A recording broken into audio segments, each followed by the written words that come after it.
Hey everyone, welcome back to the channel. I hope you have found a comfortable spot by now, and I hope whatever kind of day you had is finished with you. You are in the right place for the next couple of hours. Nothing tonight needs anything from you, except that you stay warm and let your eyes get heavy. And as always, our little Minecraft world is rolling along in the background. Same world as every night, we just keep walking and building and wandering wherever the path takes us while I read. You don't need to watch anything in particular or keep track of where we are. It's just there to give your eyes something soft and familiar to rest on while the stories do the work. Tonight we have 20 of them, and they all come from the same corner of life, the corner where a friendship shifts half a step and nobody quite knows where to stand. We open with a man who walked out of his best friend's birthday party and then sat in his car in the parking lot for 40 minutes trying to figure out what had just happened to him. A little later, there is a woman whose roommate keeps booking dinner reservations for two and expecting her to be the second one. There is a man who found himself introduced to a hospital nurse as somebody's partner, which would have been fine except that nobody had asked him first. And near the end there is a story about a spare bedroom given away for free, with one small condition attached, and the argument that condition caused. Every one of those stories ends with the same question: am I the bad person? And every one of them gets an honest answer from me. So here is how we do this. You listen, you make up your own mind before I say anything, and then you see how often the two of us land in the same place. Some nights people agree with me on 19 out of 20. Some nights people are furious with me by story 6. Both of those are fine. And if you drift off somewhere in the middle and never find out what I decided, that is a win too. That is the whole point of being here. Before we start, do me a small favor and drop a comment telling me where in the world you're listening from tonight. I read them in the morning with my coffee, and it is a strange and lovely thing to see one person in a rainy city and another person on a night shift somewhere quiet, all of you listening to the same slow world. Dim the lights, get the blanket right, and let's go. Our first one starts at a birthday party in a kitchen, about 90 seconds before everything got complicated. Am I the bad person for walking out of my best friend's birthday party after he kissed me? I am 29, and I run the shipping desk at a garden supply warehouse, which mostly means I spend my day telling people that no, their fountain did not get lost. It is on a truck in Ohio. It is not exciting work, but I like it. I have known Theo since we were 19. We met working at a movie theatre. We were roommates for 3 years after that, and he is the person I call when my car makes a noise or when my mother is being difficult. He came out to me when we were 22, sitting in his car outside a taco place, and I remember being mostly confused about why he looked so scared to tell me. 12 years of friendship, and that has never once been a thing between us. His birthday was in April. He turned 30, and he wanted a real party for it, so about 20 of us packed into his apartment with a folding table of food and a speaker that kept cutting out. It was a good night. I had 2 beers over 4 hours because I was driving. He had considerably more than 2, which was fair. It was his birthday, and he had spent all week stressed about a promotion he did not get. Around 11, most people had moved out to the balcony, and I was in the kitchen, putting foil over a tray of the food that was left.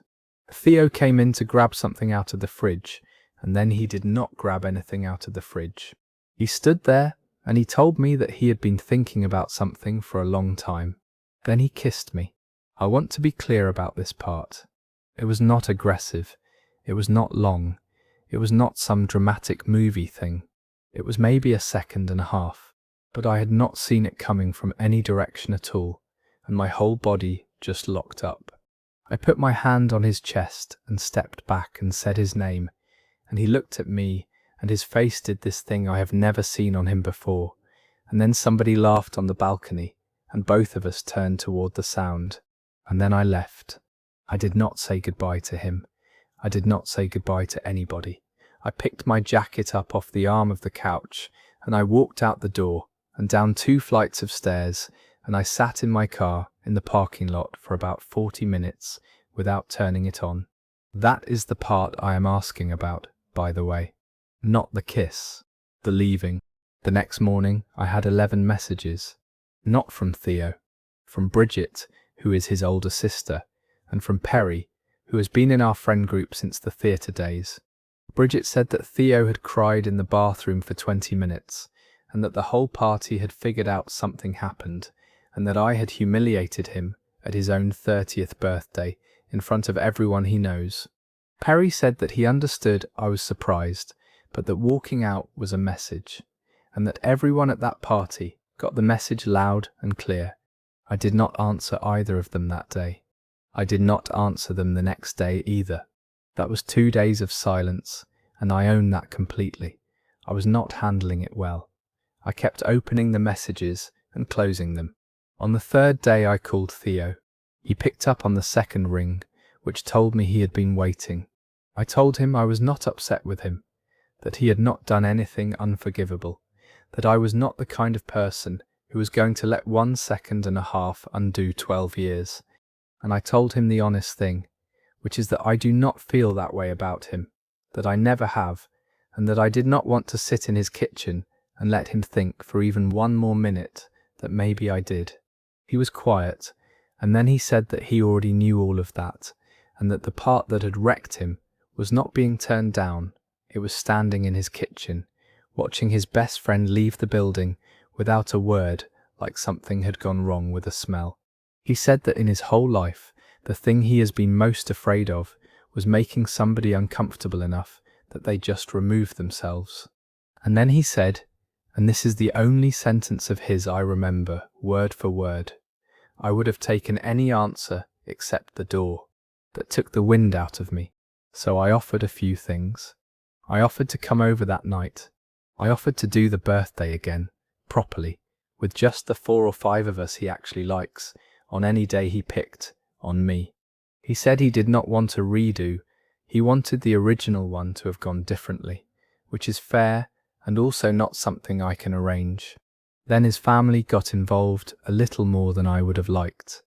Bridget told my sister at a barbecue that I had handled it like a coward, and it got back to me, the way those things do.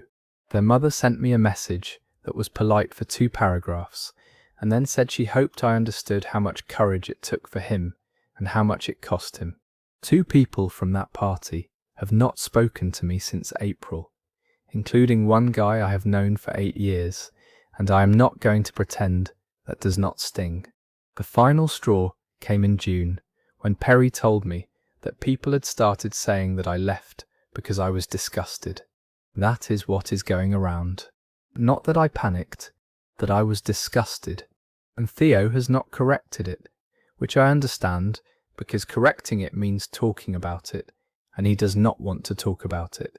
Here is where I go back and forth. Part of me thinks a good friend takes the hit.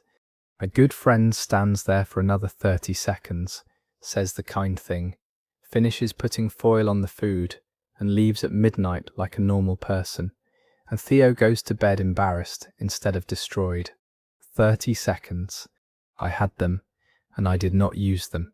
Looking back, I think what happened is that my brain filed it as an emergency, and the only thing my brain knows how to do in an emergency is get me out of the room. But nobody at that party saw my brain. They saw a door close. Theo and I are okay, mostly. We got dinner in July, and it was about 70% normal. He makes a joke about it now, which I think is his way of putting a lid on it. But there are 8 or 9 people who think I am the guy who walked out on his best friend for being gay.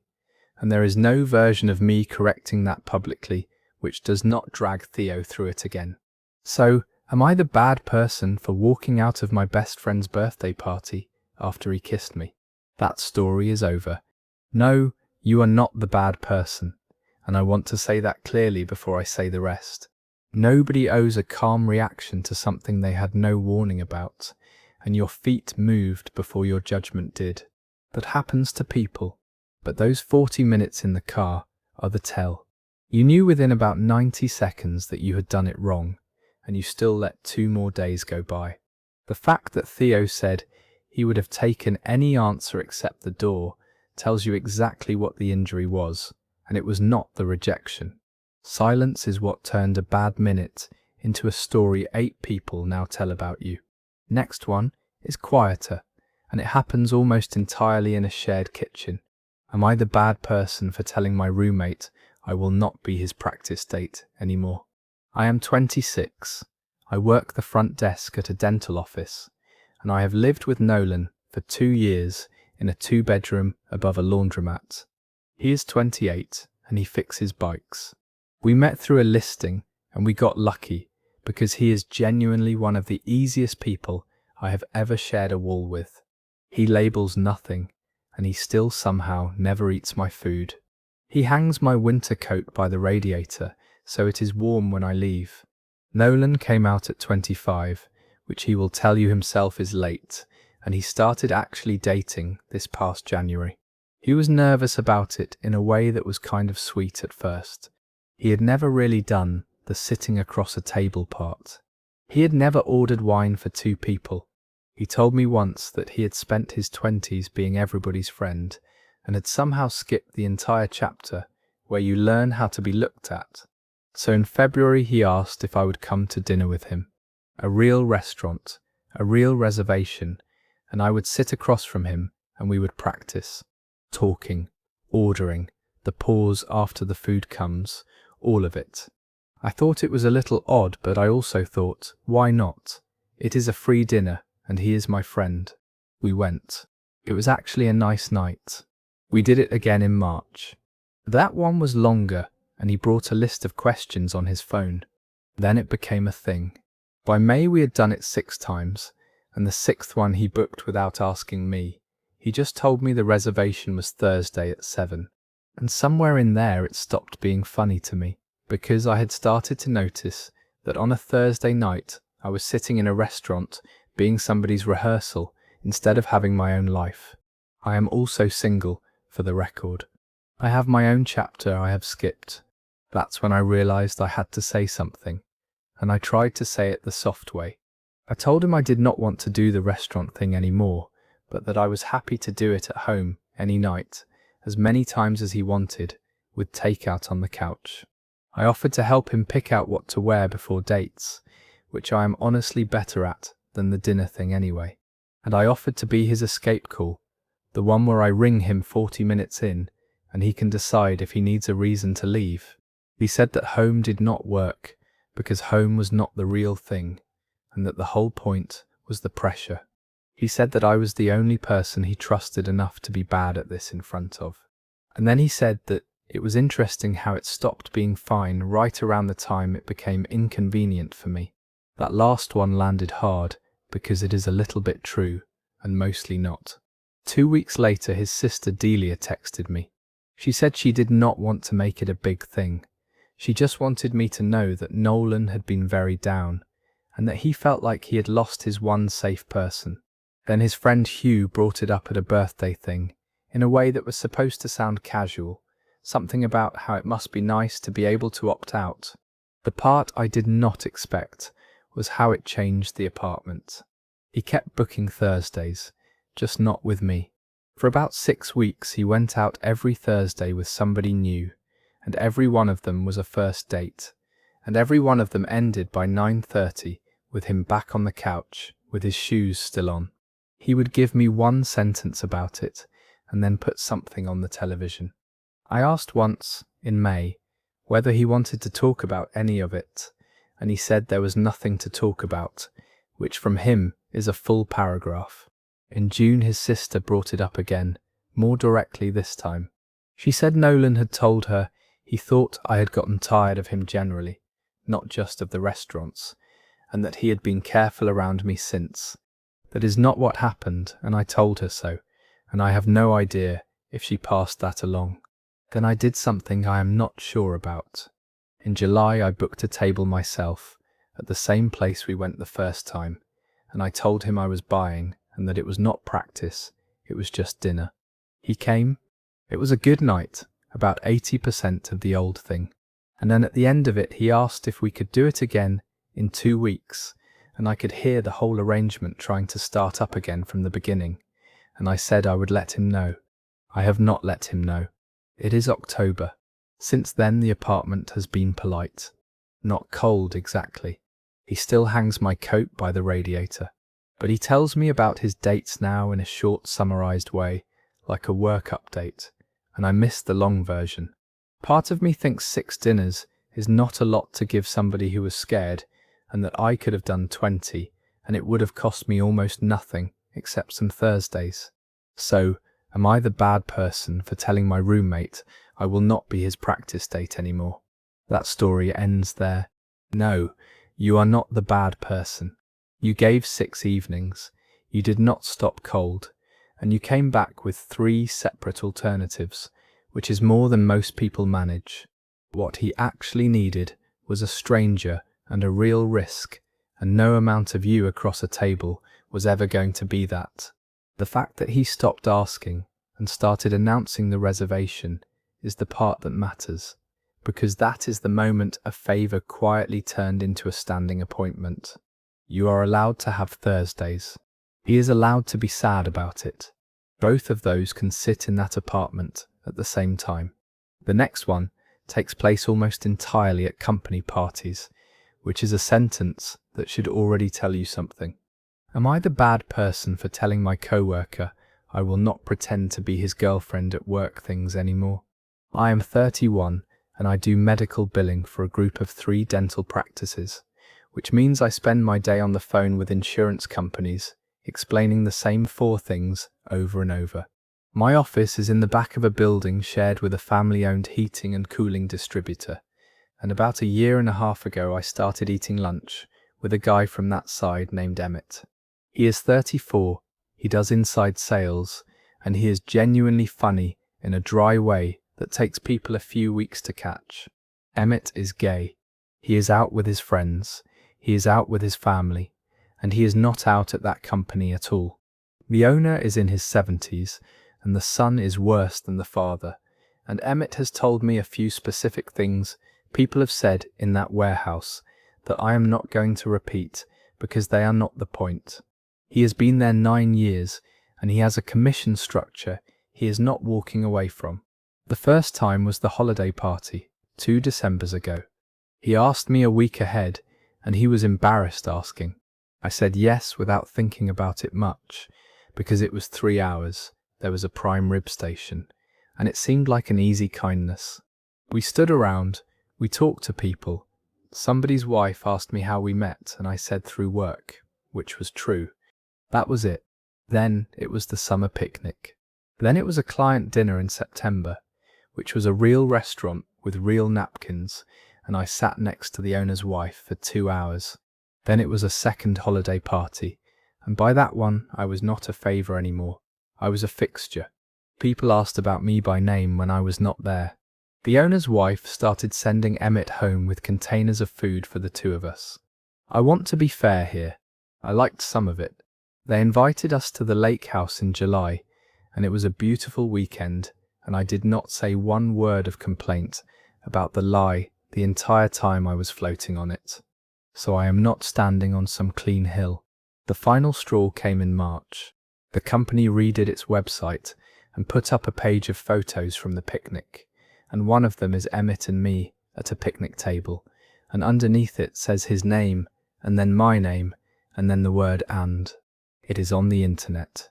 My own boss saw it, because our offices share a hallway, and everybody knows everybody, and she asked me a question about it that I had to answer with a full sentence I made up on the spot.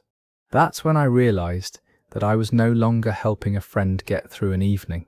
I was a documented fact about his life, in writing, in a place I cannot take down. I told him that week. I told him I was out of the party business, and I gave him what I thought were reasonable ways down. I offered to say we had ended things quietly and stayed friendly, which costs him nothing and would explain me disappearing from the picture.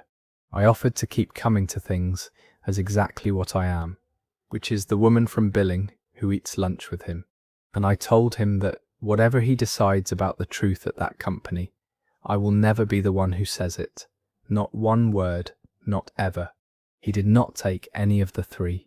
He said that a breakup story means 6 months of the owner's wife trying to set him up with her niece, which is honestly a fair prediction. He said that showing up as friends after 2 years of being introduced as a couple would raise the exact question he is trying to avoid. And then he asked me for one more, the owner's daughter's wedding in August, and he said that after that he would figure it out. I said no to August. That is when it turned. 2 weeks later, his friend Blythe messaged me. She was polite, and she was clearly sent.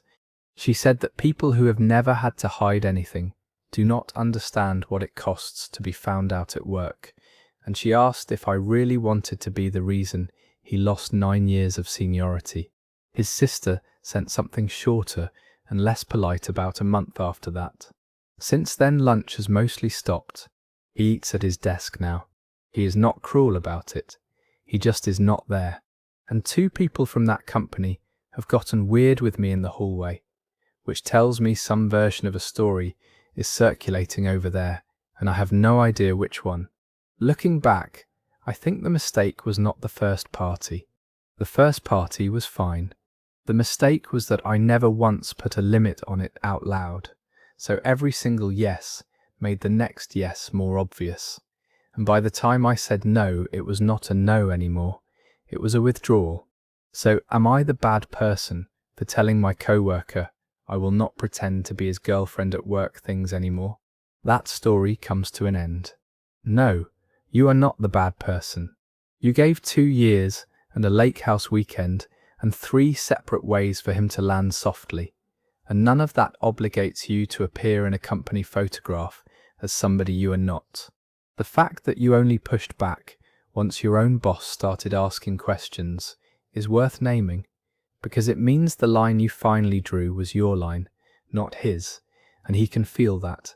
But an arrangement that quietly grew a website page grew past what he asked for and past what you agreed to. Nobody signs up to be a cover story with a caption. This next one is about a lease, and it is one of those where the argument is about rent right up until the second it is not. Am I the bad person for telling my roommate that his boyfriend cannot sleep over 5 nights a week? I am 27. I cook on the line at a chain steakhouse, and I share a 2-bedroom with a guy named Isaac, who I met through a friend of a friend 3 years ago. The apartment is small and old and cheap is the entire reason either of us is there. We split everything in half. Rent, power, water, internet, the whole thing, right down the middle, and in 3 years, neither of us has ever been late. Isaac started seeing a guy named Rowan in the fall. I liked him immediately. He is easy to be around. He does the dishes without being asked. He learned within a week which chair is mine, and stopped sitting in it. This is not a story about me not liking Rowan. I want that on the record before I say the rest, because I know how this is going to sound. By January, he was there 4 nights a week. By March it was 5, sometimes 6, and the 2 of them had stopped pretending it was anything else. His stuff was in the bathroom. There was a second set of work boots by the door. He got his packages sent to us because our building has a locked lobby and his does not. About 4 months in, I started actually paying attention to what that meant. Our power bill went up around $60 a month once winter hit, some of which is winter and some of which is a third adult taking long showers. The internet started dragging in the evenings, and the part that got to me most was not money at all. It was that I stopped having a living room. If I came home after a double at 10:30, the 2 of them were on the couch, and I would say hello and go sit in my bedroom like a guest in my own place. So in April I brought it up, and I brought it up badly. I waited until I was tired and annoyed instead of picking a calm afternoon, which is on me. I offered 3 ways to fix it. I said Rowan could go on the utilities, some fair share, whatever we worked out, and honestly $40 a month would have shut me up completely.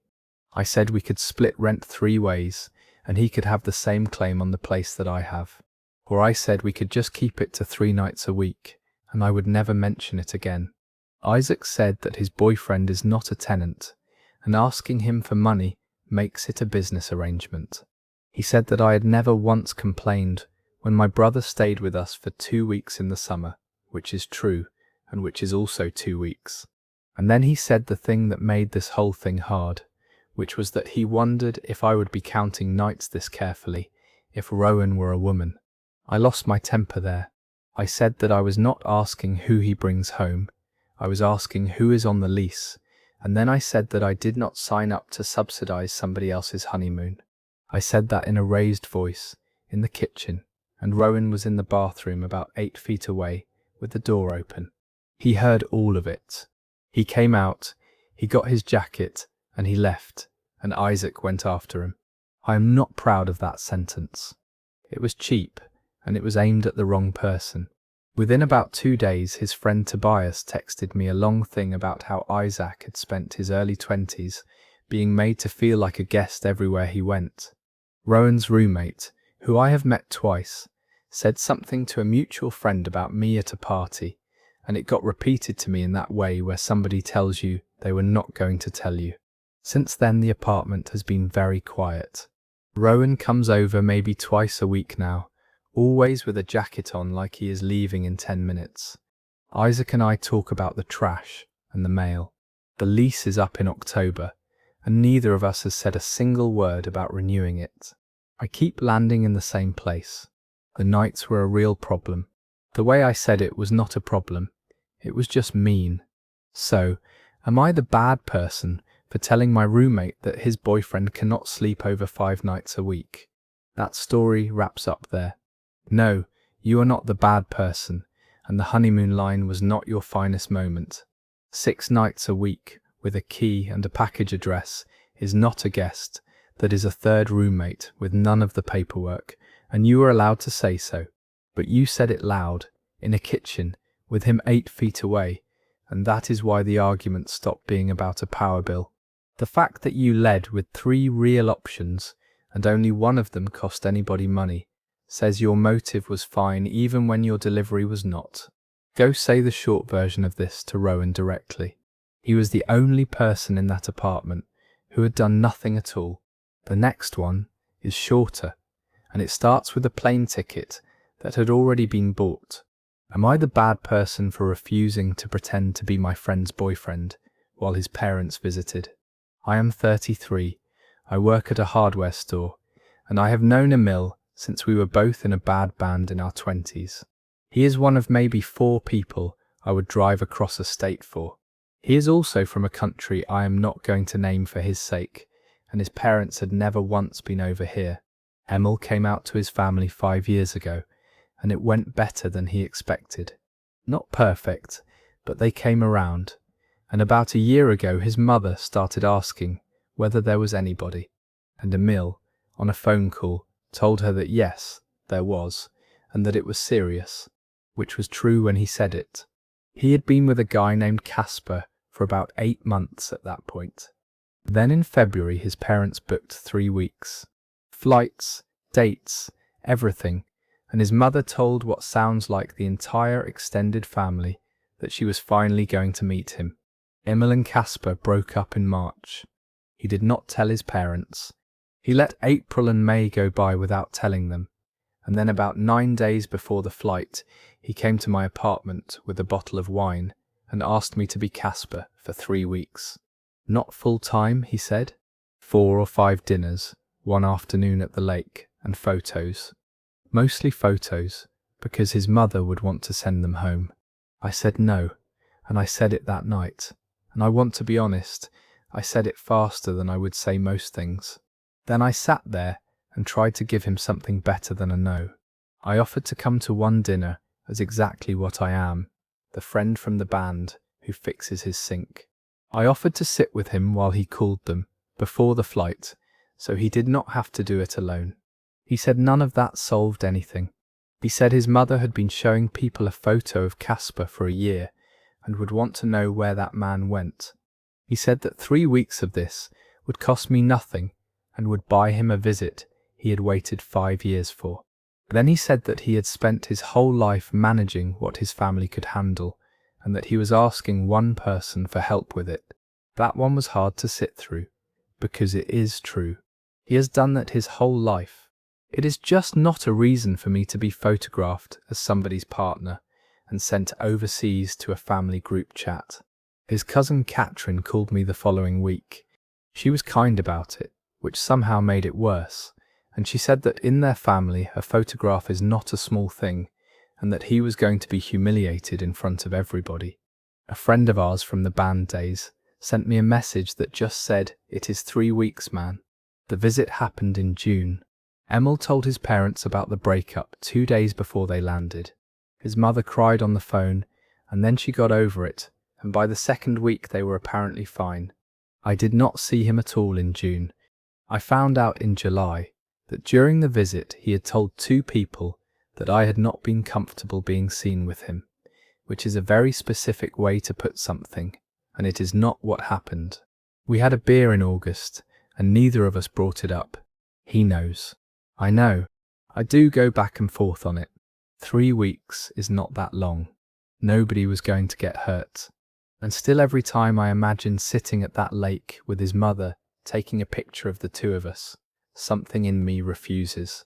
So, am I the bad person for refusing to pretend to be my friend's boyfriend while his parents visited? That story is over. No, you are not the bad person. He was not asking you for a favor. He was asking you to be evidence, and evidence gets forwarded to people you will never meet and kept on phones for years.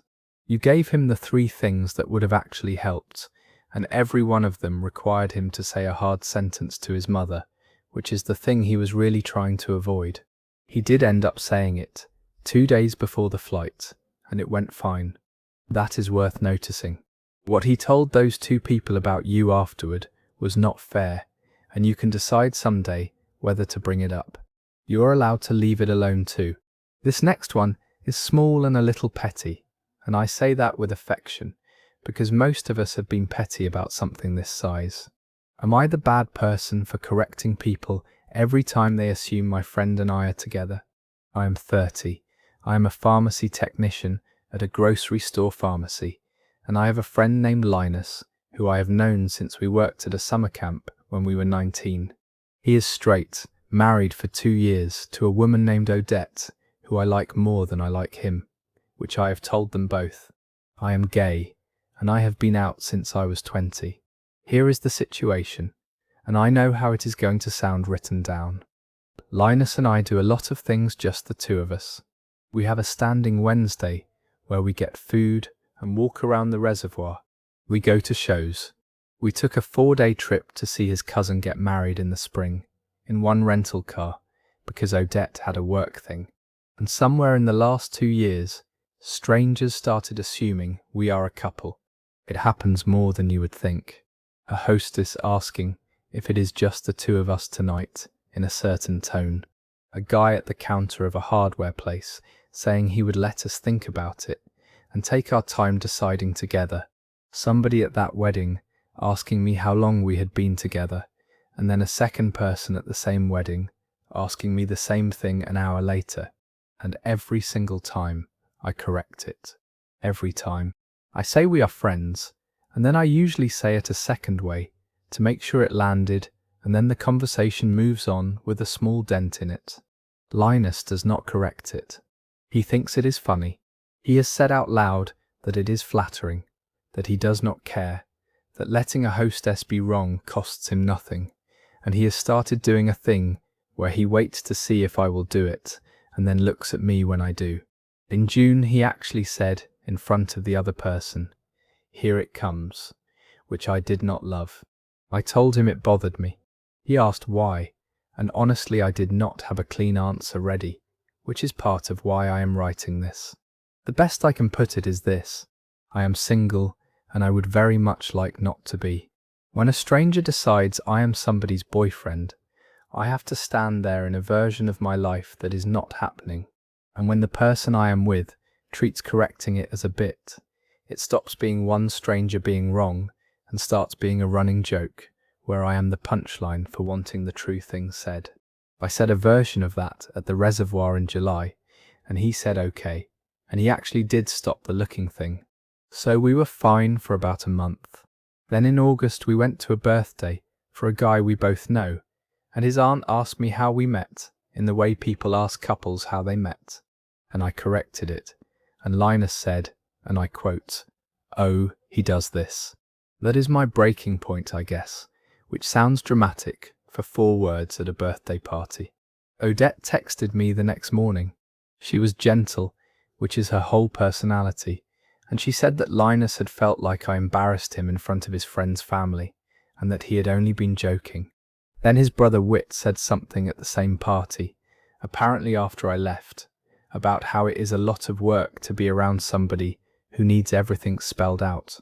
I offered a compromise before any of that, for what it is worth.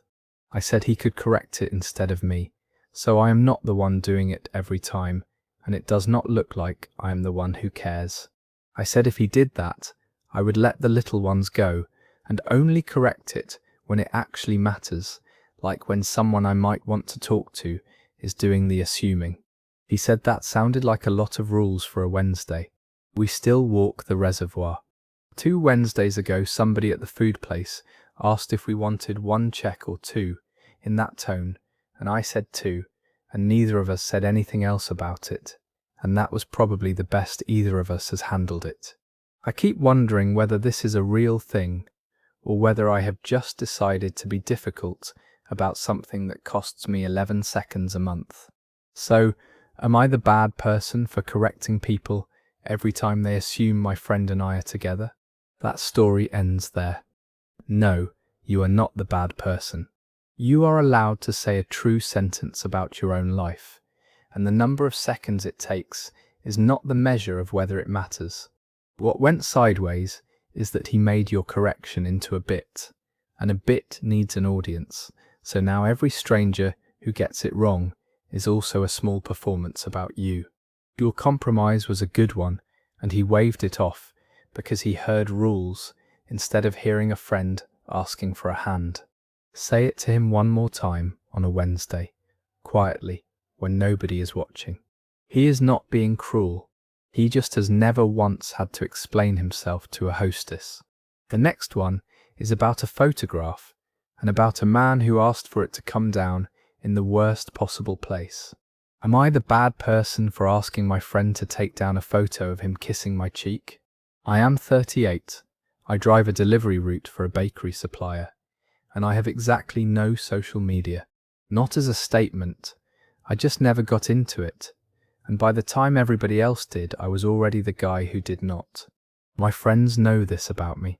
It has been a running joke for probably 12 years, and I have asked people, plainly and repeatedly, not to put me online. My friend Corwin is 36, and he has been my friend since we were both on a terrible rec league softball team. He came out about 6 years ago. He is one of those people who is genuinely warm with everybody, hugs people at the gas station, remembers your mother's surgery. He posts constantly, and always has. In May, the 2 of us went to see a band we have both liked since high school, and it was a great night. One of those nights where you are 40 and you remember what it was like to be 17. During the last song, he grabbed my shoulder and kissed me on the cheek, the way he does with about 6 people I have watched him do it to, and somebody near us took a picture and sent it to him. He posted it the next day, both of us grinning, sweaty, the stage lights behind us. It is a genuinely great photo. I have seen it because he texted it to me first, and I told him it was a great photo, which it is. Then that afternoon I asked him to take it down. And here is where I did the stupid thing. I did not text him. I typed it into the group chat we have with about 7 guys from softball, because I had the chat open and I was between stops and I was not thinking. And what I wrote was something like, "Hey man, can you take that photo down? You know I do not do the internet thing." 7 people watched me ask a gay man to remove a picture of himself kissing my cheek. I understand now exactly what that looked like. I did not understand it for about 4 hours. Corwin took it down within 10 minutes and did not reply in the chat. He replied to me privately, and all he said was, "Done." I called him that night, and I said the whole true thing, that I have been asking people this since before he knew me, that it had nothing to do with him, that it would have been the same if it were his wife, or my brother, or anybody. He said he believed me. He also said, and this is the part I have thought about since, that he believed me, and it still did not fix what the other 6 guys now think, and that he is going to have to be normal around them at softball anyway. I offered to fix it. I offered to write it out in the same chat, plainly, that this is a thing I have asked everyone for years. He said no, because that turns it into a whole conversation, and he would rather it die. I offered to let him repost it, permanently, as the one exception, and I meant it. He said he did not want a pity exception, and I offered to come to his birthday thing in June and be visibly fine, which is the only one he took. The final straw for other people came about a week later, when one guy from that chat, Ansel, sent me a message that just said he had noticed I never asked anybody to take down the photos from the lake in March, which is true. There are photos of me from March that I did not chase, because I chase maybe 1 out of every 4, and I have gotten lazy about it in my late 30s. So I do not have a clean defense. I have a real policy that I enforce inconsistently, and I picked the worst possible one to enforce, in the worst possible room. Since then, Corwin and I are fine, I think. Genuinely fine. But 2 guys from that softball chat have been a half step cooler with me all summer, and I have not figured out how to fix that without making it bigger than it was. Looking back, the request was reasonable and the venue was indefensible. So, am I the bad person for asking my friend to take down a photo of him kissing my cheek? That story comes to an end. No, you are not the bad person, but you already know which part of this you got wrong, and it is not the asking. 12 years of the same request is a policy, and Corwin heard it as one, which is why he took it down in 10 minutes and told you he believed you. The fact that you did it in a room with 7 other people is what turned a private habit into something 6 of them had to interpret. Ansel is also right about March, and you should sit with that a little. If you want to repair the softball chat, do not explain the photo.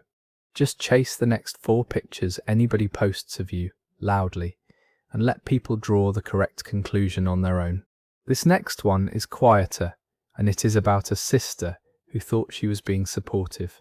Am I the bad person for telling my sister to stop telling people I am probably bisexual? I am 25, I work the front desk at a veterinary clinic, and I have one sister, Winnie, who is 31 and who has been the loud one in our family since we were children. She is not a bad person. I want that understood, because most of what I am about to say makes her sound like one.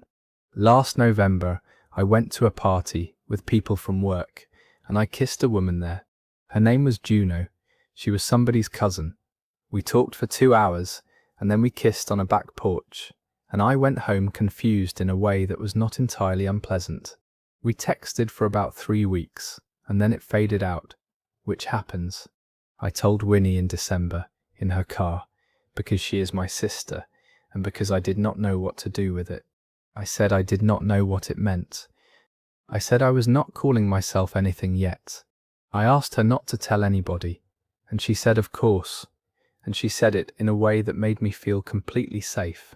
6 weeks later, my mother asked me, at a kitchen table, whether I had met anyone at that party. Then in March, my aunt sent me a link to an article about coming out later in life. Then at a graduation thing in May, Winnie said to a group of about 5 people, including one of my cousins I do not like, "She is figuring some stuff out. She is probably bi.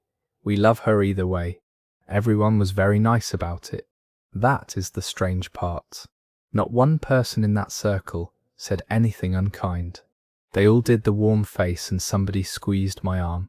I could not breathe for about a minute. I talked to her that night in the driveway, and I did not do it well. She cried. Then she said the thing she has said every time since, which is that she was normalizing it, that our family needed to hear it from somebody who was not me, so that I would never have to do the hard version, and that she was clearing a path. I understand that she believes that. I even think she is a little bit right about our family. But I never asked for a path. I asked for 6 months of quiet. We have had this conversation 4 times now. Every time she agrees, and every time something comes out sideways a month later. In July, she told our mother's neighbour. In August, she referred to Juno by name in front of our father, and I have never once said that name in that house. I offered her the only thing I could think of, which was that if I ever land somewhere, on any word at all, she gets to be the first person I tell, and she can be as loud as she wants after that. She said that felt like being put on probation. Our mother has since told me twice that Winnie is heartbroken and does not know what she did wrong. My cousin Fen texted me in August that I was punishing my sister for accepting me, which is a sentence I have read probably 30 times. Since then I have stopped telling Winnie things, not as a punishment. It is just that something in me does not open around her anymore, and I miss it, because for 25 years she was the person I told everything to first. Part of me thinks I should let it go. She is not ashamed of me. She never was. Half the people I have read about would trade their families for mine in a second. So, am I the bad person for telling my sister to stop telling people I am probably bisexual? That story wraps up there. No, you are not the bad person. Support that arrives without permission is still something being taken from you, and what she took was the timing, which was the only part of this you actually had. She was not ashamed of you, and she was not malicious, and both of those things can be true while she is still wrong 4 separate times. The fact that she used Juno's name in your father's house is the clearest sign that she is not managing information. She is enjoying being the one who knows. Keep the offer you made her. It was a good offer, and when you do land somewhere, if you ever do, tell somebody else first, just once, so you know what it feels like to hand it over on purpose. This next one is the one I have thought about most all week, and it involves an aunt who bought a plane ticket nobody asked her to buy. Am I the bad person for not inviting my aunt to my wedding after she said she had questions? I am 34. I manage a print shop, and I got married in September to a man named Tobin, who I have been with for 7 years. Small wedding. 41 people in a rented hall with strings of lights somebody's brother hung badly. It was the best day of my life, and I am still a little sunburned from it. I have an aunt named Marguerite. She is my father's older sister. She is 68. She lives about 4 hours away, and for most of my childhood, she was my favourite adult in the world. She taught me to drive because my father did not have the patience. She let me stay at her house for a whole summer when I was 17, and things at home were bad. She is not a cruel woman, and she has never in her life said a slur about anybody. When I came out at 23, she took it the way a lot of people her age took it, which is that she went quiet for about a year and then came back. She has met Tobin maybe 9 times. She sends us a card at Christmas with both our names on it. At my cousin's baby shower, she introduced him to a table of women as, and I remember this exactly, my nephew's Tobin. The wedding invitations went out in April. Hers went out with everyone else's, obviously. She called me about 6 days later, and she was warm the way she always is, and she asked if we could talk about the ceremony. Then she said she had some questions she wanted to get answered before September, so that she could be fully present on the day. She said things like whether there would be anything at the ceremony that would be difficult for her to sit through, whether her pastor would be able to give her some guidance on attending, whether we had thought about what this would mean for my father, who is her brother, and who was already coming. And then she said, and this is the sentence, that she wanted to come, but she wanted to come honestly, and honestly meant she still did not know if she could call it a marriage in her heart. I did not blow up. I told her I would think about it, and I got off the phone and I sat on the back step for a while. 2 weeks later I called her and I told her not to come. I need to be fair about what she was actually doing, because I have gone back and forth on this for months. She was not threatening to make a scene. She has never made a scene in her life. She was, I think, genuinely trying to be honest with me instead of showing up and performing something she does not feel, and there is a version of that which is almost respectable. But I could not do it.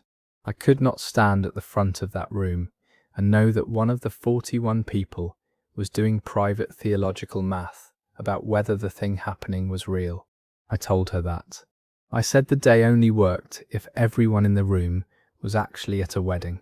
She cried. She said she had already bought her ticket. She said she had been planning what to wear since February. That's when I realized how much she had wanted to come, and it did not change my answer, and I have not fully forgiven myself for that. My father took it hard. He did not yell, he just got very formal with me for about 6 weeks, which is worse. My cousin Delphine called and said that Marguerite was the one person in that generation who had actually tried, and that I had punished her for being honest instead of punishing the ones who lie better. That one stuck, because she is right that 2 people at that wedding believe exactly what Marguerite believes, and simply never said it out loud, and I danced with one of them. The wedding happened. It was wonderful. I thought about her twice, once during the vows, and once when somebody's grandmother made a toast. In November she sent a card. Not a wedding card, just a card, and inside it she had written that she had watched the photos my sister sent her about 20 times, and that Tobin looked like he was going to cry the whole time, which he was. She did not apologize, and she did not argue. She just wrote that she hoped we would come for Thanksgiving, both of us, and that she had already moved the table. We went. It was awkward for the first hour, and then it was not. She asked Tobin about his job for 20 minutes.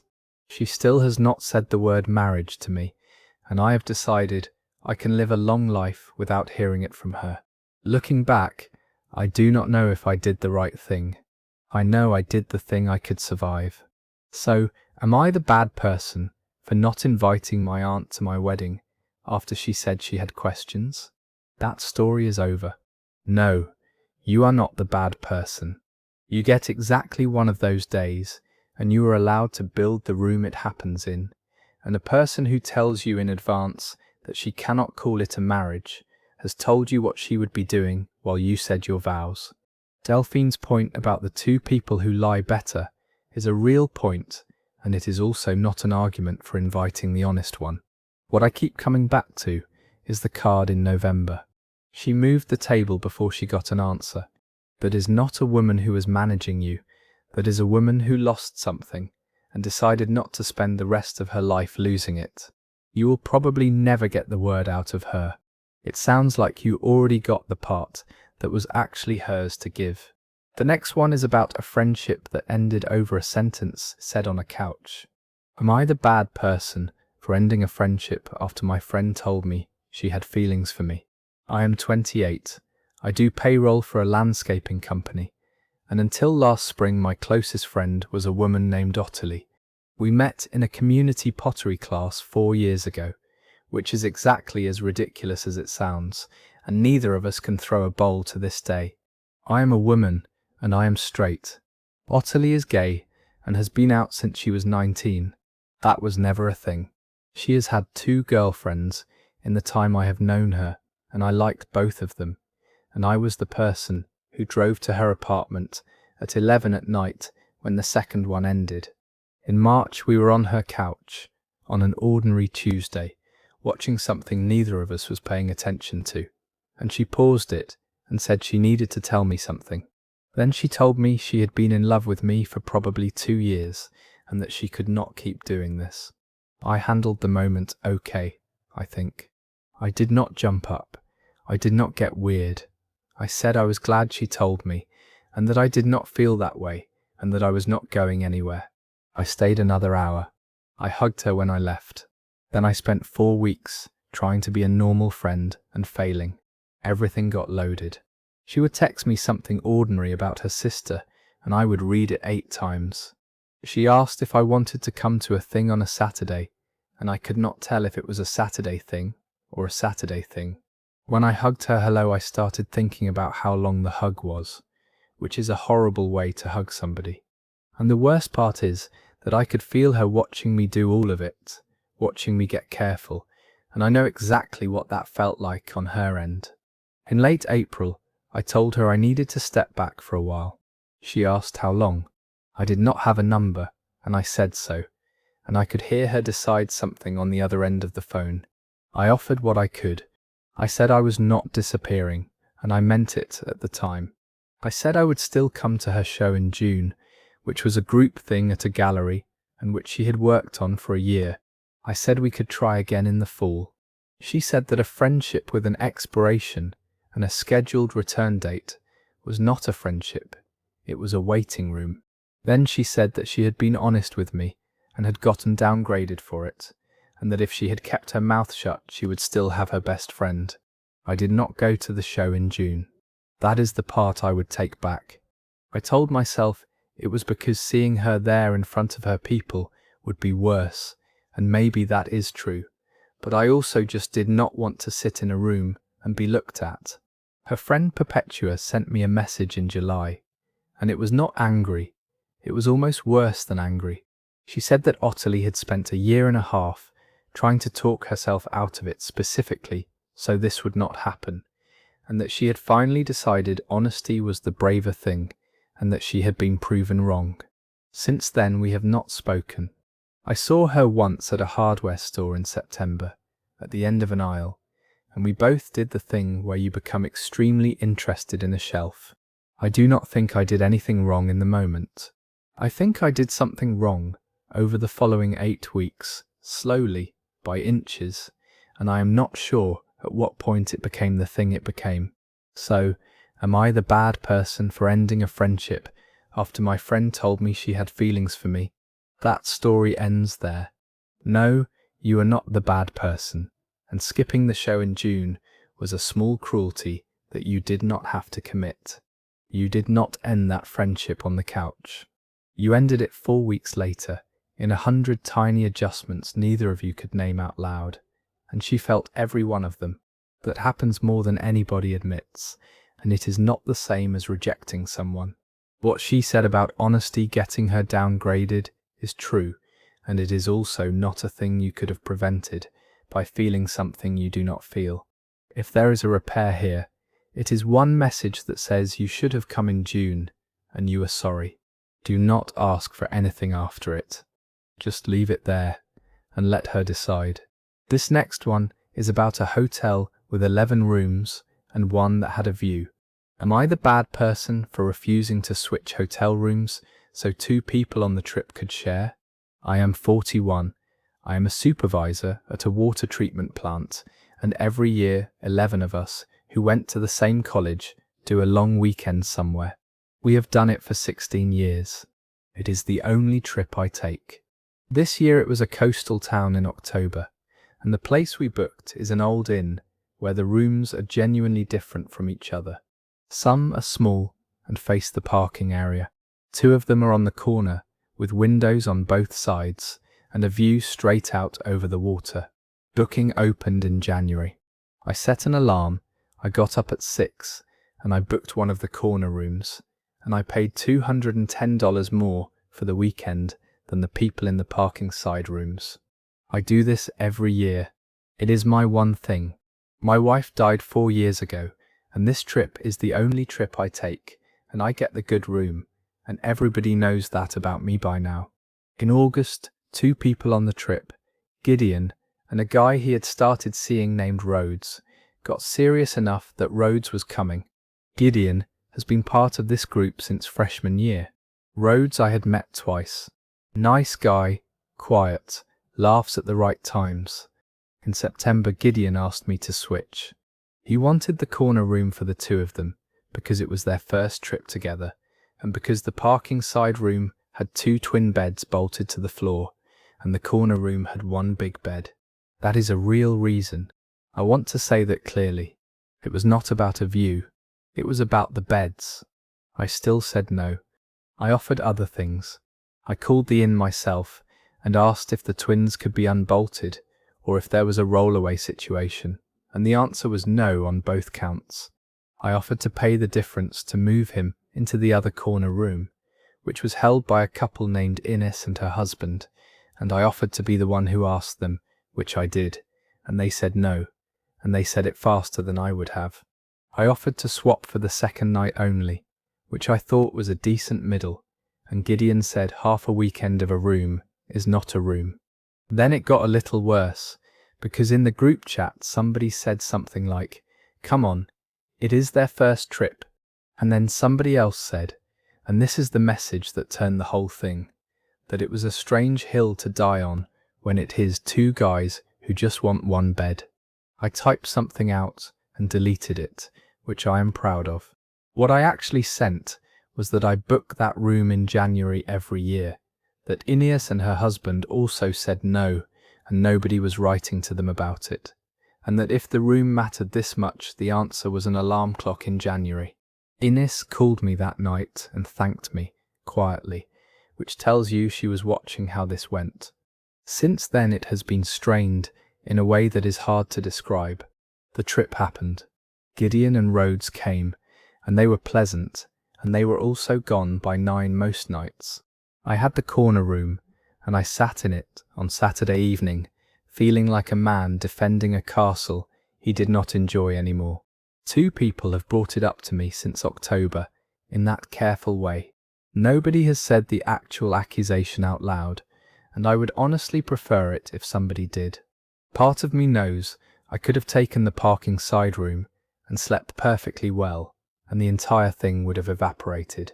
So, am I the bad person for refusing to switch hotel rooms so 2 people on the trip could share? That story comes to an end. No, you are not the bad person. You paid more, you booked earlier, and you offered 3 separate ways to solve the bed problem, including going to Ines yourself and getting told no. The fact that nobody in that chat wrote a single message to Ines and her husband is the whole case, because they had the identical room and the identical answer, and only one of you got a group discussion about it. What I would say is this: that room is not really about a view for you, and everybody in that group knows why, and you have never once said it out loud on that trip. You might be carrying something alone that 4 of those people would carry with you if you let them. If you have been enjoying tonight, tapping subscribe is the one thing that keeps these long ones coming. Okay, settle back in, fix the pillow, and we'll let the world keep rolling underneath us. This next one happens in a locker room, which is not a place I usually take you at this hour, so I will keep it gentle. Am I the bad person for telling a teammate that grabbing people in the locker room is not a joke? I am 32, I install commercial flooring, and I play in a men's hockey league on Sunday nights that is about 40% hockey and 60% excuse to see people.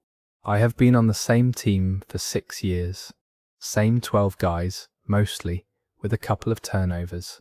2 seasons ago, a guy named Fitz joined us. He is 26, he is fast, he is a genuinely good addition to the roster, and he is a hugger and a grabber. Not in a threatening way, and not in a way I ever thought was about attraction. It is the thing where he comes up behind you while you are lacing skates and squeezes your shoulders too hard, or grabs your side, or in one case picked a guy up off the bench entirely. Nobody minded much. There is a lot of that in a locker room, and there always has been. The person he did it to most was a guy named Rupert, who is on our team and who is gay and who everybody knows is gay, because he brought his husband to the season party 3 years running. And what started happening, slowly, over a season, is that when Fitz grabbed Rupert, he would say something after it. Stuff like, "You love this," or "Do not get excited," or once, "This is your dream right here." Always laughing. Always in front of 6 or 7 guys. Rupert laughed too, every time. That is the part that made this hard, because for about a year I read the laughing as fine. Then in February I came out of the bathroom before anybody else got there, and Rupert was sitting on the bench with his gear only half on, doing nothing, just sitting, and he looked up and gave me a face I have thought about ever since. Not upset exactly, tired. That's when I realised I had been counting his laugh as consent for a year, and it had never been consent. It had been the fastest way out of the room. I said something the next week. Not a speech. Fitz did the thing to Rupert and said, "Do not get excited." And I said, "Hey, that one is old, leave it." That is the whole intervention. 11 words. Fitz laughed and said, "Okay, Dad." And 2 guys did the noise guys do. And then the room was weird for about 90 seconds, and then somebody talked about the game. It got strange after that, in a way I was not expecting. Rupert did not thank me. He got quieter around me for a few weeks, and later in the spring he told me why, which was that having somebody stand up for him in front of everybody made it official that there had been something to stand up about, and he had been working very hard to keep it unofficial. I offered him things after that. I offered to just never say anything again, and let him run it. I offered to say something to Fitz privately instead, off the ice, no audience. He picked the second one, so in March I called Fitz, and had probably the most awkward 8-minute phone call of my adult life. Fitz was actually fine about it. He said he had no idea, which I believe, and he said he would knock it off, and he has. The fallout was not from Fitz. The other one just stopped passing to me for about a month, which, in a beer league, is its own kind of statement. The final straw for me was in April, when I heard that the version circulating was that I had gotten Fitz in trouble. There was no trouble. There is no league office. There was a phone call. There was one more piece of it that I did not see coming. In March, about a week after the phone call, a guy on the team named Ellery came up to me in the parking lot and told me that he had been about to say something himself for most of the previous season and had never found the moment. He said it like a confession, and I have thought since then about how there were probably 3 of us in that room every Sunday, all waiting for one of the others to go first, while Rupert sat on the bench and did the laughing for us. The other thing is that I never actually asked Rupert whether he wanted it to stop. I decided that a tired face at 7 in the evening was a request. It probably was. It also could have been a man having a long week, and I would not have known the difference, and I acted anyway. Since then, the room is fine. Fitz still grabs people. Rupert brought his husband to the season party again in May, and it was a good night. In September, he and I got a beer after a game, and he told me, without me bringing it up, that the season had been easier. That was the whole conversation about it, and I am not going to ask for more. I still do not know if I should have waited and gone to Rupert first instead of opening my mouth in the room. He had a system. It was not a good system, but it was his. So, am I the bad person for telling a teammate that grabbing people in the locker room is not a joke? That story wraps up there. No, you are not the bad person. 11 words is about as small as an intervention gets, and the room still handled it like a scandal, which tells you something about the room and nothing about you. Where I would push back is that Rupert had built a whole survival strategy out of laughing, and you moved it without asking him, and you found out afterward that it cost him something. He told you that, and you adjusted, and you gave him the choice the second time. The fact that a private phone call got retold as getting somebody in trouble is worth remembering, because that is what it sounds like when a room would rather have a villain than a change. Fitz stopped. That is the scoreboard. The next one is about a job that wanted a story more than it wanted an employee. Am I the bad person for refusing to come out to clients so my company looks diverse? I am 36. I am an architect at a firm with about 40 people, and I am gay.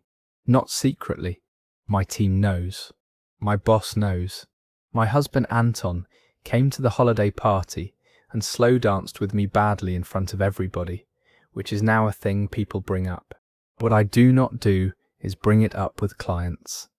When a developer asks me about my weekend, I say we went to the coast, not he and I went to the coast. It is not shame. I have thought about this a lot, and I know the difference.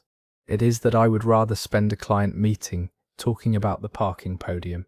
Last year, the firm went after a specific kind of public work, and part of those submissions is a section about the team, and somebody in marketing decided the section needed to be more human, so they started asking people for personal details. Where you are from, what you do on weekends, that kind of thing. In January, a woman from marketing named Isolde asked me directly if she could mention that I am married to a man in my bio paragraph. She was extremely nice about it. She said no pressure about 4 times. I said no. 2 months later, my principal, a man named Dermot, who I actually like, brought it up in a one-on-one. He said he understood completely, and he wanted me to know there was 0 obligation. And then he spent about 9 minutes explaining how much these panels care about who is in the room, and how one of the 3 firms we were up against had a whole page about it. It is not 0 obligation. That is a man telling you the price of a no while telling you it is free. I held. Then in June we lost a project, and in the debrief somebody said out loud that our team section read as flat compared to the competition. Nobody looked at me. Everybody looked at me. I offered alternatives, more than once.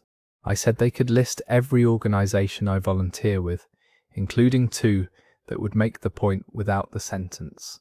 I offered to be in the photo, front and centre, at the firm's booth at anything they wanted. I offered to write 2 paragraphs about the actual work I care about, which is affordable housing, which is a truer thing about me than my marriage certificate is. Isolde said the volunteer stuff reads as generic. Dermot said the photo does not tell a story. In August, a younger guy at the firm, 26, out and loud about it, and genuinely great, put himself in the bios voluntarily, and told me he did not get why I would not. He said something about how people fought so that we could say it in a room like that, and that sitting on it now is a kind of borrowing. His words have been in my head since August, and I do not have a clean answer for them. He is not wrong that it costs me nothing. It costs me a sentence. The final straw was in September, when a draft submission came back to me for review, and the paragraph was already in it. Not from a sold. Somebody had pulled it from an internal profile where I had filled in a spouse field years ago. I took it out and sent it back, and nobody has said a word about it since. And I have been waiting 7 weeks for somebody to say a word about it. Since then I have started reading every draft that has my name in it, line by line, which is not a way I want to work. So, am I the bad person for refusing to come out to clients so my company looks diverse? That story is over. No, you are not the bad person. The sentence belongs to you, and a firm that wants it for a scoring rubric is not asking you to be honest, it is asking you to be an asset. Dermot telling you there was no obligation, and then talking for 9 minutes about the competition, is the whole thing in one meeting. The fact that the paragraph appeared in a draft without anybody asking you is not a mix-up. It is the answer they had already decided on. The younger guy at your firm is allowed to spend his own sentence however he likes, and that gives him no vote on yours. Keep reading the drafts. It is a bad way to work, and right now it is the correct way to work. This next one is about a mother who means well at dinner every single time. Am I the bad person for telling my mother to stop asking my friend if he has met anyone? I am 29. I do inventory for a hospital supply company, and I still eat dinner at my parents' house most Sundays because they live 11 minutes away, and my mother cooks like she is feeding a crew. My friend Ezra comes with me a lot. He is 30. He has been my friend since we were 15, and his own family is on the other side of the country and not particularly warm. My mother adopted him in that way mothers do. She keeps the kind of cracker he likes in the cabinet. When he had pneumonia 2 winters ago, she drove soup to his apartment. Ezra came out to my family at that same table when we were 24. My mother cried, in the good way, and hugged him for a long time and said she loved him, and I remember thinking she handled it better than I would have predicted. Here is the problem. Since that night, at basically every dinner, she asks him if he has met anyone. Not aggressively. She asks in the warm way she asks me about my knee.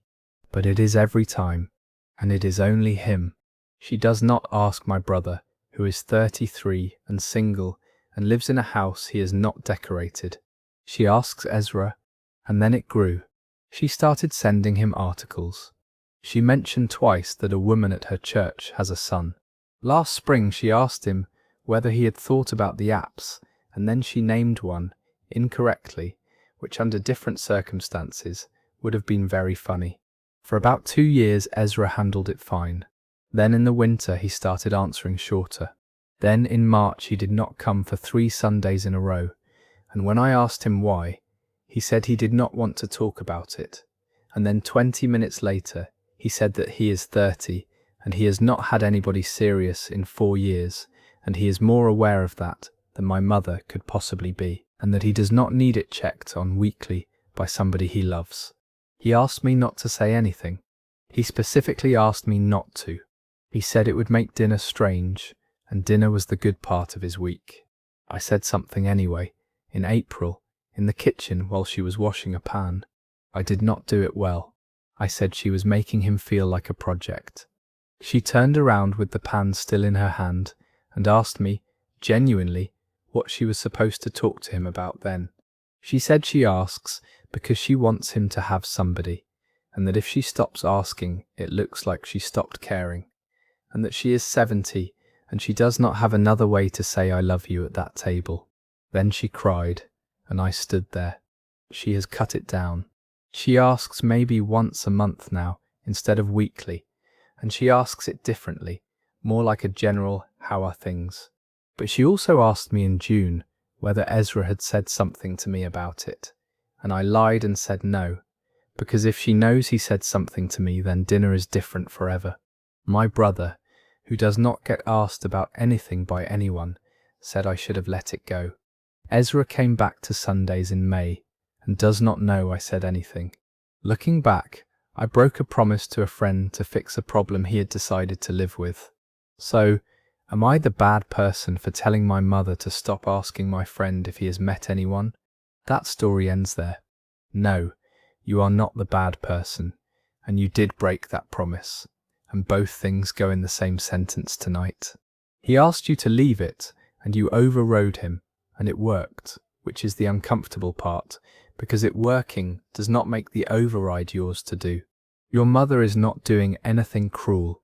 She has one question, and she believes it is a form of love, and she was honest with you about not knowing another one, which is more self-awareness than most people manage while holding a pan. The lie in June is the loose thread here. Not tonight and not next Sunday, but sometime Ezra should get to know that dinner changed because somebody spoke for him. He can decide then whether he is grateful or not. This next one is the heavier one tonight, and I will tell you now that nobody in it is a villain. Am I the bad person for telling my friend I do not want to be his emergency contact anymore? I am 35. I do quality control at a bottling plant, and I have been friends with a man named Sawley for about 9 years. We met because our dogs did not get along, and we ended up talking for 40 minutes in a field about it. Sawley is 39, and he does not have much family left. His mother passed 6 years ago. His father was never really in it, and he has one brother he speaks to maybe twice a year. He has friends, plenty of them, but I am the one who lives 14 minutes away and does not have kids and answers the phone at night. So about 4 years ago he asked if he could put me down as his emergency contact, and I said of course, without thinking about it, because of course. I have used that title exactly twice. Once was a kidney stone at 2 in the morning, which was mostly comedy. The second one was not. In February he had a cardiac event at work. He is 39 and he is not a big drinker, and he plays soccer on weekends, and none of that mattered that day. Somebody at his job called an ambulance, and somebody at the hospital called me, and I drove there in the state you drive in when they will not tell you anything on the phone. He was awake by the time I got there, and they were already saying the word stable, which I did not fully believe for about 2 hours. He had tubes in his arm, and he looked grey, and he was making jokes, badly. At some point a nurse came in with a clipboard and asked who I was, and Sawley, before I said anything, said, "This is my partner." I did not correct it. There was a nurse and a clipboard, and he had wires coming out of him, and I stood there, and I let it go, and honestly at that moment I would have said I was the King of Norway if it kept somebody in that room with him. It kept happening for 4 days. 2 nurses, a woman doing the discharge planning, and a doctor on the second morning who talked to me about his medications while Sawley was asleep. Nobody ever asked me a second question. I brought him a phone charger, and I brought him real food on day 3, and I sat in a chair that did not recline. He never once looked at me and asked. He never said, "Is this okay?" He said it the first time, and then it was just the arrangement, and every day it got harder to be the guy who suddenly says actually. He came home. He is fine now. He has a whole regimen, and he has lost some weight, and he is playing soccer again on a doctor's leash. I did not bring it up for 2 months, which I am aware is a long time. In April, I finally said it. I told him I could not be his emergency contact anymore. That is how I opened, and it came out much bigger than what I actually meant, and I watched it land on him like a dropped plate. What I meant, and what I said badly afterward, was that I could not be the person a hospital thinks is his partner, that I would drive to any hospital in this state at any hour for the rest of my life, but that 4 days of standing in a room being something I am not had done something to me I could not explain. He asked me why it mattered. He said the word gets you into the room, and the truth gets you a chair in the hallway, and he said he had learned that the year his mother was dying, and a receptionist would not tell him anything because he was not on a list. I did not have an answer for that. I still do not have a great one. I offered him what I could. I said I would go with him to whatever office you go to and get whatever paperwork exists that makes a friend count, and I have since found out that is a real thing you can sign, and I offered to pay for it. I said I would stay his emergency contact if the form itself just said friend. And I said that if he ever needs somebody to say partner to a nurse to get through a door, he can call me and I will do it, and I will not think about it again, as long as he asks me first. He said asking first is a strange thing to require from a man on a stretcher. That one is fair. That is the sentence I cannot get around. The final straw for other people came in May, when his brother, of all people, called me. He had heard some version of it. He said that Sawley had told him I bailed after the hospital, which is not what happened, and that a man with a bad heart and no family should not have to negotiate the terms of who shows up. Since then Sawley and I are careful with each other. He put a friend of his named Ambrose down as the contact instead, and Ambrose lives 40 minutes away, and I think about that every time it rains hard. In July we signed the paperwork anyway, both of us at a desk, 12 minutes. He did not thank me for it, and he did not have to. Looking back, the whole thing might just be that I said the biggest sentence first. So, am I the bad person for telling my friend I do not want to be his emergency contact anymore? That story comes to an end. No, you are not the bad person. You stood in that room for 4 days, and you gave him the only word that worked, and it took something out of you that you did not know it would take, and you were allowed to have found that out afterward. But you opened with the resignation instead of the reason, and he heard the door before he heard you, and that is why his brother got the version he got. What he said about the receptionist the year his mother died explains everything he did and excuses none of the not asking. You signed the paperwork in July anyway. 12 minutes at a desk, no thank you, and you did it. That is what a person looks like when they are not actually leaving. Something lighter now, and it is about a woman who does not want to explain her cousin's divorce. Am I the bad person for refusing to tell my mother why my friend got divorced? I am 43. I run a small tax practice out of an office above a bakery, and my mother Rosalind calls me 4 days a week, whether I have news or not. My friend Cassius is 45, and I have known him since our kids were in the same daycare. He was married to a woman named Verity for 11 years, and they have 2 kids. And last spring they separated, and this fall the divorce finished. The reason, which about 9 people know, is that Cassius came out. Not dramatically.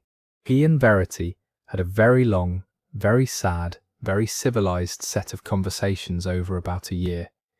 And then they told the kids together, and then they got 2 apartments in the same neighborhood so the kids could walk between them. Verity is not the enemy in this story. She was at his birthday in August. My mother has known Cassius for a decade. She likes him. He has fixed her garage door opener twice. She started asking in June. What happened? Was there somebody else? Was it money? Was it the drinking? And he does not drink. Then in July she started asking Verity's side of it. And in August she asked me if Verity had found something on his phone. I said no every time. I do not want to talk about it. I said, that is not mine to say, and I said it about 7 times over 4 months. That's when I remembered that my mother has never once in my life let a closed door stay closed. She rattles it. She rattles it warmly. In September she called me and said she had run into Verity at the pharmacy and had asked her directly. Verity, who is a better person than most, said that she and Cassius had grown apart and that they were both doing okay. My mother told me she could tell there was more. Then in October she asked my sister to ask my sister's friend, who knows one of Cassius's cousins. I told her to stop. I did it on the phone, and I was not gentle. I said that whatever she thought she was owed here, she was not owed it, and that if she kept working the phones she was going to find out from somebody who would tell it wrong. She got very quiet, and then she said that she was not gossiping, that she has known that man for 10 years, and she was worried about him, and that I had made her sound like a busybody in front of my sister. I offered her the one thing I actually could. I told her that if she wants to know how Cassius is, she can ask Cassius, that he is not hiding, and that he would probably love a phone call from her, because his own mother has been strange with him since March. I said I would tell him she might call. She did not call for 6 weeks. Then in November she called him. I did not find out from her. I found out from Cassius, who texted me a picture of a container of soup on his counter and said your mother came by. She has never asked me the question again. She has also never told me what he told her, which I have decided is the most respectful thing my mother has done in 20 years. The only fallout left is my sister, who thinks I made a whole thing out of a normal amount of family curiosity, and who said in October that I have gotten very precious about other people's business since I started doing taxes. So, am I the bad person for refusing to tell my mother why my friend got divorced? That story wraps up there. No, you are not the bad person. It was not your information, and there is no version of curiosity, however warm, that converts somebody else's marriage into a story you are allowed to hand over. Your mother's worry was probably real, and it was still doing the exact thing that gets a man's private year retold badly at a pharmacy counter. The fact that she went to Cassius directly in November, with soup, and then never reported back to you, is the best possible ending to this, and it happened because you gave her the right door instead of the wrong answer. Your sister will get over it. Being precious about other people's business is, in your profession, roughly the entire job. The next one is about a spare key and a brother who wanted a weekend. Am I the bad person for not lending my brother my apartment for a date? I am 24, I work at a plant nursery, and I have a 1-bedroom that I can barely afford and that I love more than I have loved any object in my life. It is the first place I have ever lived alone. My brother Otis is 22, and he still lives at home with our parents, which is not a criticism. He is saving, and our parents are fine with it. He came out about a year and a half ago. Our parents were, and I am choosing this word carefully, correct about it. They said the right things.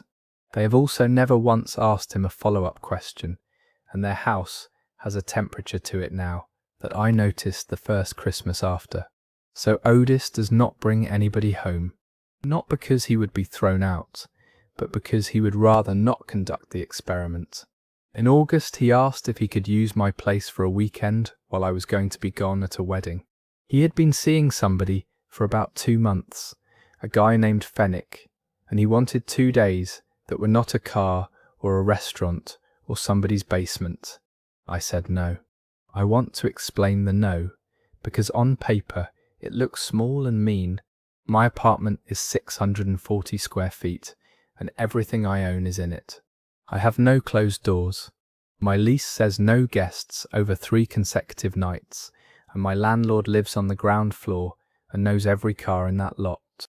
And the real one, the honest one, is that I have exactly one place in the world where nobody is in my things, and the idea of being at a wedding 4 hours away, while my brother and a man I have met once are in my bed, made me feel like the walls moved. I offered instead. I offered the following weekend when I would be home. They could have the place all Saturday, and I would go to a movie, and then a friend's, 6 or 7 hours. I offered to pay for a hotel night, actually pay, which for me was about $110 I did not really have. And I offered to be the alibi with our parents any time he wanted, which is the thing I have actually done about a dozen times. He said the hotel was worse, because a hotel is a transaction, and he wanted a kitchen. He said Saturday afternoon was babysitting hours. And then he said that I have a whole life I get to have with the door closed, and that he has been sleeping in a room with a poster he put up when he was 15. That one is true, and I said so. Our mother called 4 days later, which means he told her something, though I have never found out what version. She said she did not understand what the harm was, and that I have always been particular. Our father said nothing, which from him is a fairly loud noise. And Fenwick, who I have met once, apparently told somebody that I did not want them in my bed, which is exactly true, and is also not the reason he means. The final straw was a text from Otis in September that said, "You are the one person who is supposed to be easy about this." I have not had a good answer to that in 3 months. There is one more piece of this that I have not told anybody. In October, our mother asked me, in the car, whether Otis was seeing somebody, and she asked it in a careful voice, like she had been working up to it, and I said I did not know.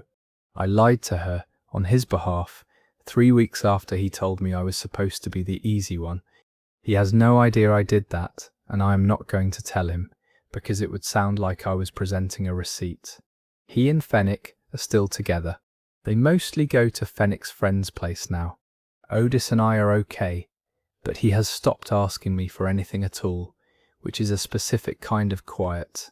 He used to text me about nothing, 4 or 5 times a week, screenshots and complaints about our father's driving. Now I get a thumbs up on things.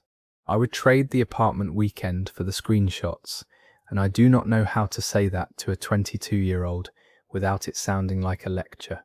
Since then I have thought about calling him and saying yes to the next one, whatever it is. So, am I the bad person for not lending my brother my apartment for a date? That story is over. No, you are not the bad person. Your home is not a shared family asset that unlocks when somebody has a harder situation than you do, and the lease clause and the landlord downstairs are not excuses you invented on the spot. You offered a real Saturday and a hotel you could not comfortably afford, and both of those were refused because what he actually wants is not a room, it is a life with a door on it, and you cannot lend him that. The fact that he said you were supposed to be easy about this is the part worth hearing, because he was not talking about the apartment. Call him, not to reverse the no, Ask him about the poster. This next one is about a nickname that was funny for about 4 years. Am I the bad person for asking my friend to stop calling me his husband in front of my girlfriend? I am 30. I drive a forklift at a distribution center, and my best friend is a man named Barnaby, who I have known since we were both 19 and working overnight stocking shelves. Barnaby is gay. He came out to me in the break room of that store at about 3 in the morning, and my entire response was to keep eating a sandwich and say okay, which he has made fun of me for 11 years. Somewhere around year 4, the husband thing started. He would introduce me at parties as his husband. He would answer the phone with, "Hello dear." When we bought a lawnmower together, which we genuinely did, he told the guy at the register that we were splitting it because that is what marriage is. It was funny. It was funny for a long time, and I never once asked him to stop. And I want that on the record because it matters to what happened next. Last February, I started seeing a woman named Talia. She is 32. She is a nurse, and she is the first serious thing I have had since my late 20s. She met Barnaby in April. He did the bit. She laughed. Then he did it again in May, and in June at a cookout, he introduced her to somebody as, "This is my husband's girlfriend," and she laughed again, and then in the car, she was quiet for 11 minutes. She never asked me to do anything about it. That is important. What she said, when I finally pushed, was that she could not tell where the joke ended, and that when a man has a person who has been in his life for 11 years, and calls him his husband, and buys appliances with him, the girlfriend of 8 months, is the one standing outside the joke, trying to figure out the rules. Just around her. I said, "Keep doing it at your birthday. Keep doing it at the hardware store. I do not care, but not in front of Talia until she has been here long enough to be in on it." He said, "So I get edited." I said that was not fair, and he said it right back at me, that it had been our thing for 7 years, and the first woman who blinks at it gets a veto. He said something about how he has spent his whole life adjusting the volume of himself for other people's comfort, and he did not expect to be doing it for me. I did not have a good answer that night. I have a slightly better one now, which is that it was never actually his joke alone. It was ours, and I am allowed a say in where ours gets used. He cut it out around her. He also cut back most of the rest of it, everywhere, which I did not ask for, and which I hate. He calls me by my name now, in rooms where he used to call me dear, and every time he does it, I feel like somebody turned a light off in a house I liked. His friend Ren told me in August that Barnaby had been genuinely hurt and thought I had been embarrassed by him for years and finally got a reason to say it. That is not true. I have never once been embarrassed by that man. I have been carrying a lawnmower receipt with both our names on it in my glove box since 2021 for absolutely no reason. Talia and Barnaby are actually fine now. She invited him to a thing in October without going through me. I do not know how to get the deer back without asking for it, and asking for it seems like the kind of thing that kills it. So, am I the bad person for asking my friend to stop calling me his husband in front of my girlfriend? That story ends there. No, you are not the bad person. It was a shared joke, and shared jokes have 2 owners, and asking for one room to be exempt for a few months is a small ask that you delivered clearly and without an audience.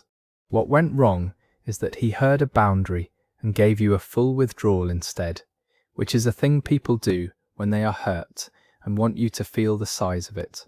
The fact that Talia never asked you to say anything is the part that should settle this for you, because it means you were not following orders, you were reading a room. Tell him about the receipt in the glove box. That is the whole conversation, and it will take you 9 seconds. The next one is about a seating chart, which is where most family arguments go to become permanent. Am I the bad person for refusing to give my mother a separate table at my wedding? I am 31. I do scheduling for a regional trucking company, and I am marrying a woman named Ren in April. I am bisexual. I have been out since I was 22. My previous serious relationship was with a man for 3 years, and my family met him and ate at a table with him more than once. My mother Simone is fine with all of it, in the way that a lot of people are fine with things. She has never said a cruel word. She came to the engagement dinner and cried and told Ren she had always wanted another daughter. In September we started the seating chart. My mother asked for a copy of the guest list, which is normal, and then she called me on a Sunday and asked whether we had thought about putting my father's side and, quote, my other friends at separate tables. I asked what she meant by my other friends. She said the ones from my old life. What she meant, once I got it out of her over about 20 minutes, is 9 people. Some of them I met through my ex. 2 of them are a married couple who have known me for a decade. One of them is a woman named Pell, who drove 11 hours when my grandmother died. My mother is not scared of them. She is scared of her brothers, who are 70 and 74, and who she says will ask questions, and she wanted those 9 people at one table in the back where the questions would not start. I said no on the phone, immediately, and I was not warm about it. She cried and said she was trying to protect the day. She said she has spent 9 years defending me at family things I do not even know happened, which is probably true, and that all she was asking for was one afternoon of not having to do it in real time. I did offer things, because I did not want this to be a war. I offered to seat her brothers with people who would happily manage them, including Ren's uncle, who could talk a fence post into a coma. I offered to be the one who answers any question either of them asks, directly, so she never has to. And I offered to not do a single thing at the ceremony that references any of it, which was already the plan. She said that was not the same, and that I did not understand what those 2 men are like at a bar. Then my aunt got involved and said something to Ren at a dress thing about how a wedding is really for the parents. Ren told me about it 4 days later, and only because I asked why she was quiet. In October, I did one thing that helped, and it was not something I planned. I called Pell, the woman who drove 11 hours, and I told her the whole conversation, including my mother's part, because I did not want her walking into that room in April with less information than everybody else. She listened, and then she laughed, not meanly, and she said she has been seated in the back at 4 weddings in her life, and she can spot the table from the parking lot. Then she said that being told about it in advance was the first time anybody had bothered, and that she would sit wherever I put her. I did not tell my mother I made that call. I probably should. The chart is done. Those 9 people are spread across 4 tables, which is where they were always going to be, and my mother has seen it and has not said anything since November. She will come. She will be lovely. She has already bought a dress and shown me a picture of it twice. What I keep landing on is that she genuinely believes she was asking for a logistics favour and not for 9 people to be filed away, and I do not think anything I say in the next 4 months will move her off that. So, am I the bad person for refusing to give my mother a separate table at my wedding? That story comes to an end. No, you are not the bad person. A seating chart is not neutral furniture. It is a public statement about who belongs to you, and what she asked for was a back table for the part of your life she has not made peace with. Her fear of her brothers is real, and it is hers to handle, and she has apparently been handling it for 9 years without telling you, which is worth acknowledging even while the answer stays no. The fact that she went quiet in November instead of escalating is a good sign. She wanted the request more than she wanted the fight. Seat those 9 people where you already have them, and let your mother discover on the day that the questions she has been dreading mostly do not get asked out loud. The last story tonight is a warm one, and it starts with an empty bedroom. Am I the bad person for giving my friend a free room but putting an end date on it? I am 46. I do payroll and scheduling for a landscaping outfit, and I own a small house with 3 bedrooms and 2 people in it, which is me and a very old cat. My friend Roscoe is 44. I have known him since we worked together in our 20s. Last January, his relationship of 6 years ended, and it ended the bad way, where one person had already found the next thing, and the lease was in that person's name. He was 44 years old, standing in a parking lot with a duffel bag and a plastic tub of kitchen things. I told him to come stay with me before he finished the sentence asking. Then I did the thing that started all of this.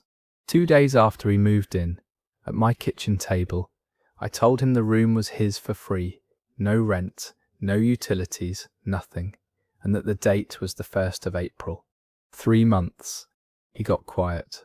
He asked why there had to be a date at all if it was free. I told him the truth, which is that I had done this once before, in my 30s, for a different friend, and I had not put a date on it, and it went 18 months and ended with the two of us not speaking for 4 years and me being the villain of it. I told him I would rather have a date and still have him. He took it hard for about a week. He was polite in a way that was worse than being angry. His sister called me in February and said he had told her he was being evicted by his best friend, which is a very generous description of a man living somewhere for free. Then something turned in March, and I do not fully know why. He started looking at places. He got serious about it in a way that I think he might not have if the 1st of April had not been sitting there. He found a 1-bedroom about 9 minutes away with terrible carpet and good light, and he signed for it on the 22nd of March. He moved out on the 30th, which was 2 days early, and I came home from work, and the room was empty, and the bed was stripped, and there was a note on the counter. What it said was that he had spent February telling people I was throwing him out, and that he had been wrong, and that having a date was the only reason he had not spent a year on my couch, turning into somebody he did not want to be. He comes over on Thursdays. He brings the food. It is the best standing arrangement in my life, and it has been going since April, with only 2 misses, both of them mine. Something he said in the summer has stayed with me. He said the 3 months in my spare room were the first time since he was 20 that he had lived somewhere he knew the end date of, and that instead of making him anxious, it did the opposite. He knew exactly how much time he had, so he used it. The only thing left of it is that his sister is still cool with me, and I do not think that is ever getting fixed, because she was told a story in February, and nobody has gone back to tell her the end of it. Looking back, the date was the kindest thing in the whole arrangement, and it was also the thing that made me look like a landlord for 2 months. So, am I the bad person for giving my friend a free room but putting an end date on it? That story wraps up there. No, you are not the bad person, and I would go further tonight than I usually do. You gave a man a home with no money attached at the worst moment of his life, and the only condition was that the arrangement stay something you could both survive. The fact that you learned that rule the hard way in your 30s and paid 4 years of silence for it is exactly why the date was there. He wrote it down himself on the 30th of March. As for his sister, send her one short message sometime. She is holding the February version of a story that ended well, and she is the only person still living in it, but is 20 for tonight. The one I keep coming back to is the wedding with 41 people in it, and an aunt who was not invited, and a card that arrived in November saying the table had already been moved, and the man who stood in a hospital room for 4 days being called somebody's partner because it was the only word that opened the door, and who signed the paperwork in July anyway, 12 minutes at a desk without being thanked. And then this last one, a stripped bed and a note on a counter, and a Thursday that has held ever since. Almost nobody in tonight's stories raised their voice. There was one kitchen where somebody did, and he has been paying for that sentence ever since. The rest of them just said the small true thing at the wrong moment, or the right thing in the wrong room, or a no that a whole group of people decided to have opinions about. That is most of what this is, not villains. People who love each other trying to figure out whose turn it is to be uncomfortable and getting the timing wrong, and mostly finding their way back anyway. And if you disagreed with me tonight, especially on the seating chart or the hotel room, tell me. Put the number and your verdict in the comments. I read every one of them, and the ones where you talk me out of my own answer are my favourite thing about doing this. If you want more of these, hitting subscribe is what puts the next one in front of you. Sweet dreams, everyone. Sleep well, and may the people who love you get the timing right. And I'll see you tomorrow night, back in our world, right where we left off.